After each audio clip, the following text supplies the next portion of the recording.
July August മാസങ്ങളിൽ നമ്മുടെ എക്സാമും സ്റ്റാർട്ട് ചെയ്യും.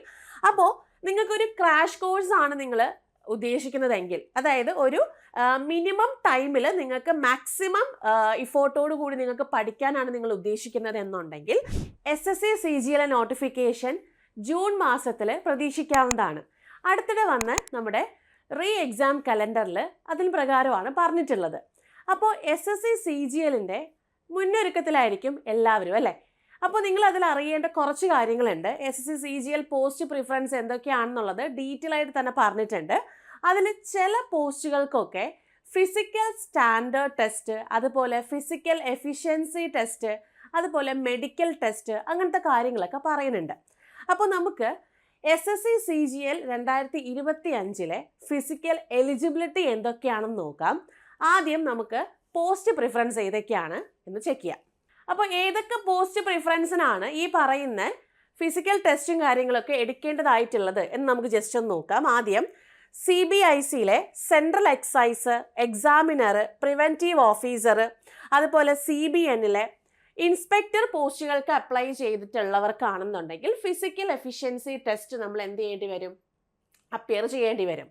അതുകൂടാതെ നമ്മുടെ നാർക്കോട്ടിക്സ് ഡിപ്പാർട്ട്മെൻറ്റിൽ വരുന്ന സബ് ഇൻസ്പെക്ടർ പോസ്റ്റ്, അതുപോലെ CBNലെ സബ് ഇൻസ്പെക്ടർ പോസ്റ്റ്, CBIയിലെ സബ് ഇൻസ്പെക്ടർ പോസ്റ്റ്, NIയിലെ സബ് ഇൻസ്പെക്ടർ പോസ്റ്റ്, ഇതിനൊക്കെ നമ്മൾ ഈ പറയുന്ന ഫിസിക്കൽ എലിജിബിലിറ്റി ടെസ്റ്റ് എടുത്തിരിക്കണം. ഓക്കെ, അപ്പോൾ ഇനി അതിൻ്റെ ഡീറ്റെയിലും കാര്യങ്ങളൊക്കെ നോക്കാം.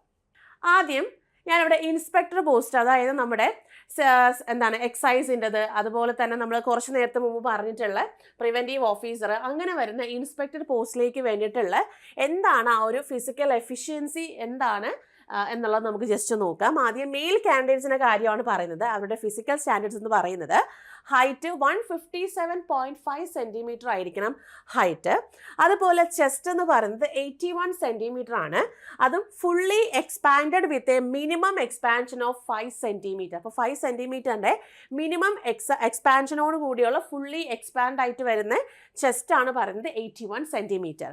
ഇനി ഹൈറ്റ് ഇവിടെ relaxable by 5 centimetre in case of Garhwalis, Assamese, Gorkhas and members of ST. അപ്പം ഈ പറയുന്ന ആൾക്കാർക്ക് എന്താണ് ഇവിടെ ഹൈറ്റ് റിലാക്സിബിൾ ഉണ്ട്, 5 സെൻറ്റിമീറ്റർ റിലാക്സിബിൾ ആണ് അവിടെ വരുന്നത്. ഇനി ഫിസിക്കൽ ടെസ്റ്റ് ആണെങ്കിൽ വാക്കിങ്ങും സൈക്ലിങ്ങും വരുന്നുണ്ട്. വാക്കിംഗ് ആണെങ്കിൽ 1600 മീറ്റർ 15 മിനിറ്റ് കൊണ്ട് വാക്ക് ചെയ്യണം. അതുകൂടാതെ സൈക്ലിംഗ് ആണെങ്കിൽ 8 കിലോമീറ്റർ 30 മിനിറ്റ് കൊണ്ടാണ് നിങ്ങൾ ആ പറയുന്ന ഫിസിക്കൽ ടെസ്റ്റ് എടുക്കേണ്ടതായിട്ടുള്ളത്. നെക്സ്റ്റ് ഇനി നമുക്ക് ഫീമെയിൽ കാൻഡിഡേറ്റ്സിൻ്റെ കാര്യം നോക്കാം. ഇൻസ്പെക്ടർ പോസ്റ്റ് തന്നെയാണ്. അവിടെ മിനിമം ഫിസിക്കൽ സ്റ്റാൻഡേർഡ് ആണ് പറയുന്നത്.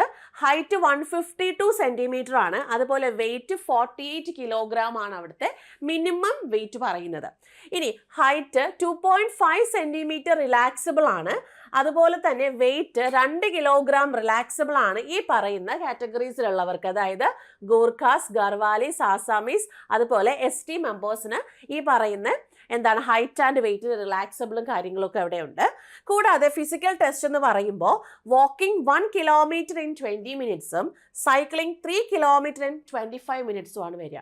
ഇനി പ്രത്യേകിച്ച് നമുക്കൊരു നോട്ട് പോലെ പറയുന്നുണ്ട്. അതായത് നമ്മുടെ inspector post, central excise, examiner, അതുപോലെ പ്രിവെൻറ്റീവ് ഓഫീസർ, അങ്ങനെ വരുന്ന ഇൻസ്പെക്ടർ പോസ്റ്റിൽ വരുന്ന ഡിസബിലിറ്റീസ് ആയിട്ടുള്ള പേഴ്സൺസിനാണെന്നുണ്ടെങ്കിൽ ചില ഫിസിക്കൽ സ്റ്റാൻഡേർഡ്സ്, ഇപ്പോൾ ഹൈറ്റ്, ചെസ്റ്റ്, വെയിറ്റ്, അതൊക്കെ ഈ പറയുന്ന നമ്മളെ പോസ്റ്റിന് ആ റെലവൻറ്റ് പോസ്റ്റിന് പ്രിസ്ക്രൈബ് ചെയ്തിരിക്കുന്ന സംഭവങ്ങൾ മീറ്റ് ചെയ്യണമെന്നുള്ള കാര്യം പറയുന്നുണ്ട്.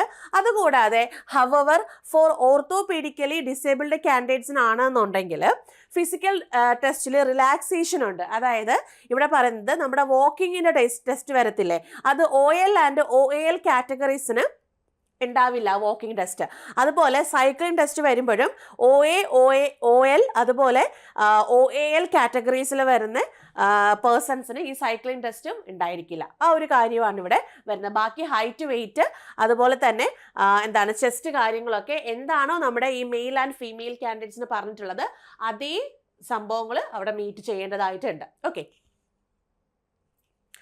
നെക്സ്റ്റ് നമ്മുടെ SI-CBI, അതായത് CBIയിലെ സബ് ഇൻസ്പെക്ടർ പോസ്റ്റിന്റെ ആ ഒരു ഫിസിക്കൽ പാരാമീറ്റേഴ്സ് നോക്കാം. ഹൈറ്റ് ഫോർ മെൻ ആണെങ്കിൽ 165 സെന്റിമീറ്ററും ഫോർ വിമൻ ആണെങ്കിൽ 150 സെന്റിമീറ്ററും ആണ്. Height relaxable for hillsmen and tribals up to 5 centimetre വരെ ഈ പറയുന്ന കാറ്റഗറീസിൽപ്പെട്ട ആൾക്കാർക്ക് ഹൈറ്റ് റിലാക്സിബിൾ ഉണ്ട്. കൂടാതെ ചെസ്റ്റ് എന്ന് പറയുന്നത് വിത്ത് എക്സ്പാൻഷനോട് കൂടി 76 സെന്റിമീറ്റർ ചെസ്റ്റ് ഉണ്ടായിരിക്കണം. അതുപോലെ തന്നെ ഇവിടെ ഫീമെയിലിന് ആ ഒരു റിക്വയർമെന്റ് കാര്യങ്ങളും പറയുന്നില്ല. ഇനി വിഷൻ ആണെങ്കിൽ eyesight with or without glass ആണ്. കണ്ണട വെച്ചിട്ടും കണ്ണട വയ്ക്കാതെയുമുള്ള ഐസൈറ്റ് ആണ് പറയുന്നത്. ഡിസ്റ്റന്റ് വിഷൻ 6/6 അതുപോലെ 6/9, അതായത് ഒരു കണ്ണിൽ 6/6 ഒരു കണ്ണിൽ 6/9 ആണ് ഡിസ്റ്റന്റ് വിഷൻ പറയുന്നത്.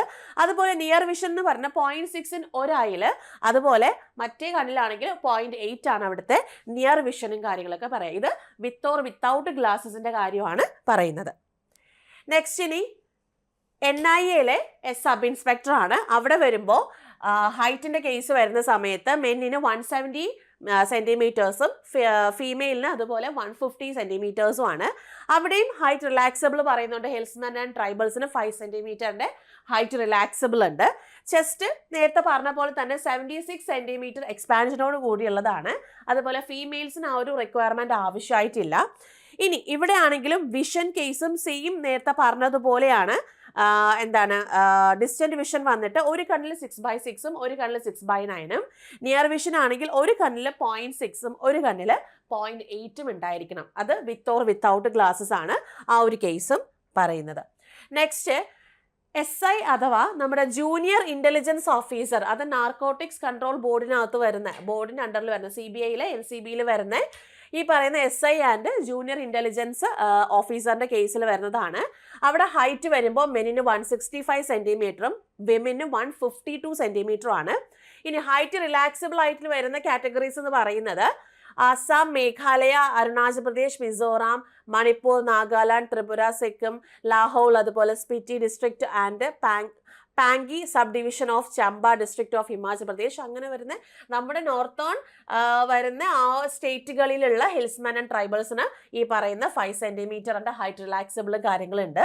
ഇനി ചെസ്റ്റ് ആണെങ്കിൽ അൺഎക്സ്പാൻഡ് ആയിട്ട് 76 സെന്റിമീറ്റർ ഉണ്ടായിരിക്കണം വിത്ത് 5 സെന്റിമീറ്റർ എക്സ്പാൻഷനോട്. അതായത് എല്ലാ കാൻഡിഡേറ്റ്സിനും എല്ലാ കാൻഡിഡേറ്റ്സിനും ഈ പറയുന്ന 76 സെന്റിമീറ്റർ അൺഎക്സ്പാൻഡും അതുപോലെ 5 സെന്റിമീറ്റർ എക്സ്പാൻഷൻ ഉണ്ടായിരിക്കുന്ന കാര്യം പറയുന്നുണ്ട്. പിന്നെ ഇവിടെ ഫീമെയിൽ കാൻഡിഡേറ്റ്സിന് ആ ഒരു റിക്വയർമെന്റ് പറയുന്നില്ല എന്നും പറയുന്നുണ്ട് കേട്ടോ. ഇനി നെക്സ്റ്റ് എന്ന് പറയുന്നത് വിഷൻ ആണ്. വിഷൻ എന്ന് പറയുമ്പോൾ നമ്മൾ നേരത്തെ പറഞ്ഞ പോലെ വിത്ത് ഓർ വിത്തൗട്ട് ഗ്ലാസസിൽ ഡിസ്റ്റന്റ് ആണ്. നിയർ വിഷൻ സെയിം തന്നെയാണ് ഇവിടെയും പറഞ്ഞിട്ടുള്ളത്. ഓക്കെ, അപ്പോൾ ഇത്രയാണ് നമ്മുടെ ഫിസിക്കൽ ആ ഒരു എഫിഷ്യൻസി ടെസ്റ്റിന്റെ അണ്ടറിൽ വരുന്നത്. അപ്പോൾ SSC CGLാണ് ഇതാ വരാനിരിക്കുകയാണ്. അതായത് ഏകദേശം നമുക്ക് 1 മന്തിനുള്ളിൽ വെച്ചിട്ട് നമ്മുടെ ആപ്ലിക്കേഷനും കാര്യങ്ങളും പ്രോസസ്സും ഒക്കെ നമുക്ക് സ്റ്റാർട്ട് ചെയ്യും. അതുപോലെ എക്സാം നമുക്ക് ഓഗസ്റ്റ് സെപ്റ്റംബർ മാസങ്ങളിൽ നമുക്ക് എക്സാം, ജൂലൈ ഓഗസ്റ്റ് മാസങ്ങളിൽ നമ്മുടെ എക്സാമും സ്റ്റാർട്ട് ചെയ്യും. അപ്പോൾ നിങ്ങൾക്കൊരു ക്രാഷ് കോഴ്സ് ആണ് നിങ്ങൾ ഉദ്ദേശിക്കുന്നതെങ്കിൽ, അതായത് ഒരു മിനിമം ടൈമിൽ നിങ്ങൾക്ക് മാക്സിമം ഇഫോർട്ടോട് കൂടി നിങ്ങൾക്ക് പഠിക്കാനാണ് നിങ്ങൾ ഉദ്ദേശിക്കുന്നത് എന്നുണ്ടെങ്കിൽ നമ്മളൊരു ക്രാഷ് കോഴ്സ് സ്റ്റാർട്ട് ചെയ്യാണ്. എക്സാം സ്പെഷ്യൽ ക്രാഷ് കോഴ്സ് ആണ് നമ്മൾ സ്റ്റാർട്ട് ചെയ്യുന്നത്. അതൊരു സിംഗിൾ ബാച്ച് ആയിട്ടാണ് പോകുന്നത്. കൂടാതെ നമുക്ക് എക്സ്പെക്ട് ചെയ്യുന്ന ക്വസ്റ്റ്യൻസ് ആണ് അതിനകത്ത് മെയിൻലി കവർ ചെയ്യുന്നത്. അതുപോലെ തന്നെ പ്രാക്ടീസ് സെഷൻസ്, അതായത് വീക്ക് സെഷൻസിൽ വരുന്ന പ്രാക്ടീസ് സെക്ഷൻസും കാര്യങ്ങളും ഒക്കെ നിങ്ങൾക്ക് അതിനകത്ത് ഉൾപ്പെടുത്തിയിട്ടുണ്ട്. കൂടാതെ എക്സാം വരേക്കും നമുക്ക് ആ വാലിഡിറ്റിയും കാര്യങ്ങളൊക്കെ അവൈലബിൾ ആയിരിക്കും. ഇനി നമുക്ക് ലാസ്റ്റ് 30 ഡേയ്സ്, അതായത് നമ്മുടെ എക്സാമോട് അടുക്കുമ്പോൾ ലാസ്റ്റ് 30 ഡേയ്സിൽ ഡെയിലി നമുക്ക് ലൈവ് ക്ലാസ്സസ് ഉണ്ടായിരിക്കും. അതുപോലെ 10 ലൈവായിട്ട് വരുന്ന മോക്ക് ടെസ്റ്റ് വിത്ത് അനാലിസിസും ഉണ്ടായിരിക്കും. ഇനി നമ്മുടെ റെക്കോർഡ് സെഷൻസിലെ ആക്സസും കാര്യങ്ങളൊക്കെ ഉണ്ടായിരിക്കും. നിങ്ങൾക്ക് റെക്കോർഡ് സെഷൻസ് എപ്പോഴും വേണമെങ്കിൽ നിങ്ങൾക്ക് കാണാവുന്ന ആ ഒരു ആക്സസും കാര്യങ്ങളൊക്കെ ഉണ്ടായിരിക്കും. അതുപോലെ തന്നെ നമുക്ക് എന്താണ് SSCയുടെ ക്വസ്റ്റ്യൻ ബാങ്ക്സ് ആയിരുന്നാലും 100+ മോക്ക് ടെസ്റ്റുകളൊക്കെ നമുക്ക് എക്സാം ടൈം വരേക്കും ഈ ഒരു ക്രാഷ് ബാച്ച് ത്രൂ നിങ്ങൾക്ക് അവൈലബിൾ ആയിരിക്കും. അപ്പോൾ ഈ ഒരു ക്രാഷ് ബാച്ചിലേക്ക് ജോയിൻ ചെയ്യാൻ താല്പര്യം ഉണ്ടെന്നുണ്ടെങ്കിൽ ഡിസ്ക്രിപ്ഷൻ ബോക്സ് നിങ്ങൾക്ക് ലിങ്ക് ഉണ്ടായിരിക്കും. ഇനി അഥവാ നിങ്ങൾക്ക് എന്തെങ്കിലും ഡൗട്ട്സ് കാര്യങ്ങളൊക്കെ ഉണ്ടെന്നുണ്ടെങ്കിൽ സ്ക്രീനിൽ കാണുന്ന നമ്പറിലേക്ക് വിളിച്ച് നിങ്ങൾക്ക് എൻക്വയറി നടത്താവുന്നതാണ്. ഇപ്പോൾ ബാഷിനെ പറ്റിയിട്ടോ ബാഷ് ഡീറ്റെയിൽസിനെ പറ്റിയിട്ടോ ഒക്കെ നിങ്ങൾക്ക് ഈ ഒരു നമ്പറിലേക്ക് വിളിച്ച് നിങ്ങൾക്ക് എന്ത് ചെയ്യാൻ പറ്റും, എൻക്വയറി നടത്താം. അതുമല്ല നിങ്ങൾക്ക് വിളിക്കാൻ ബുദ്ധിമുട്ടുണ്ട് എന്നുണ്ടെങ്കിൽ നമ്മുടെ ഡിസ്ക്രിപ്ഷൻ ബോക്സിൽ ഗൂഗിൾ ഫോം നിങ്ങൾക്ക് അവൈലബിൾ ആയിരിക്കും. ആ ഗൂഗിൾ ഫോമിൽ നിങ്ങൾക്ക് എഴുതിയും ചോദിക്കാവുന്നതാണ്. അപ്പോൾ ഇത്രയും കാര്യങ്ങളാണ് ഈ ഒരു ഫിസിക്കൽ എഫിഷ്യൻസി അല്ലെങ്കിൽ ആ ഒരു SCCGL-നകത്ത് വരുന്ന ഫിസിക്കൽ എഫിഷ്യൻസി ടെസ്റ്റിനകത്ത് വരുന്നത്. അതുപോലെ നമ്മുടെ ബാഷിനെ പറ്റി നിങ്ങൾ നന്നായിട്ട് അറിയാം, ക്രാഷ് ബാച്ച് ആണെന്നുള്ള കാര്യം അറിയാം. ജോയിൻ ചെയ്യാൻ താല്പര്യമുള്ളവർക്ക് ജോയിൻ ചെയ്യാം കേട്ടോ. അപ്പോൾ നമുക്ക് എന്തായാലും നെക്സ്റ്റ് സെഷനിൽ പുതിയൊരു കാര്യമായിട്ട് കാണാം. അപ്പോൾ അതുവരേക്കും താങ്ക് യു, ബൈ.